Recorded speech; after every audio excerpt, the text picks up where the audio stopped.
আজকে আমরা division of decimal by 10, 100 and 1000 etcetera দিয়ে ডিভিশন করলে যে ম্যাথসগুলো আছে সেই ম্যাথসগুলো সম্বন্ধে আলোচনা করব। ফার্স্টেই আমরা বলে দিই rule of decimal point. Rule of decimal পয়েন্টের ক্ষেত্রে decimal point move to the left, that mean এই যে 1 নম্বর এক্সাম্পল 9.3 ডিভাইডেড বাই 100, এটার মানে হচ্ছে এই যে ডেসিমেল পয়েন্টটা যখন এই 9.3কে যখন 100 দিয়ে আমরা ডিভাইড করব তখন এই ডেসিমেলটা লেফটে চলে যাবে।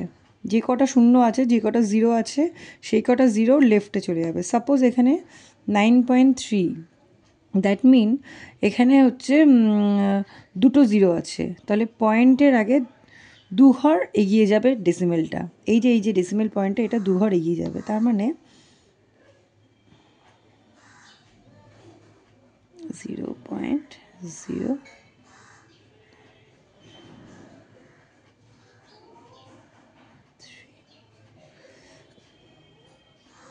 এই যে ডেসিমেল, এই ডেসিমেলের থেকে 2 ঘর এগিয়ে গেল, মানে কি এই যে 1, 2, this is the answer. Next এখানে হচ্ছে 10, 0.55 ডিভাইডেড বাই 10, এটার লেফটে 1 ঘর চলে যাবে। কেন 1 ঘর? বিকজ এখানে 10, 1 একটা 0, সেই জন্য 1 ঘর এগিয়ে যাবে, তার মানে 0.055, this is the answer. And next এবার বলেছে 0.088 ডিভাইডেড 100, এই ক্ষেত্রে কী হবে? এই ক্ষেত্রেও সেমই হবে।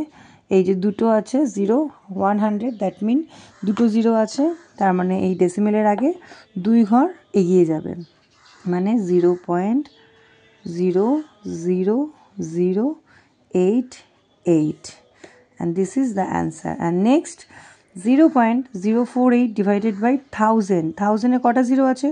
1, 2, 3, তাহলে এখানে কি ডেসিমেলের আগে 3টে জিরো হবে, তারপরে ডেসিমেল, এই যে 0.1, 2, 3, আর এই জিরোটা তো রয়েছেই including 4, 8, this is the answer. এইভাবে তোমরা যখন 10, 100 অ্যান্ড 1000 দিয়ে ডিভিশন অফ ডেসিমেলের দেবে তখন তোমরা এই রুলটা ফলো করবে। Decimal point move to the left, লেফটের দিকে সরে যাবে, যে কটা জিরো আছে তার থেকে লেফটের দিকে সরে যাবে, তাহলেই তোমাদের অ্যান্সার চলে আসবে। ওকে, বাই বাই।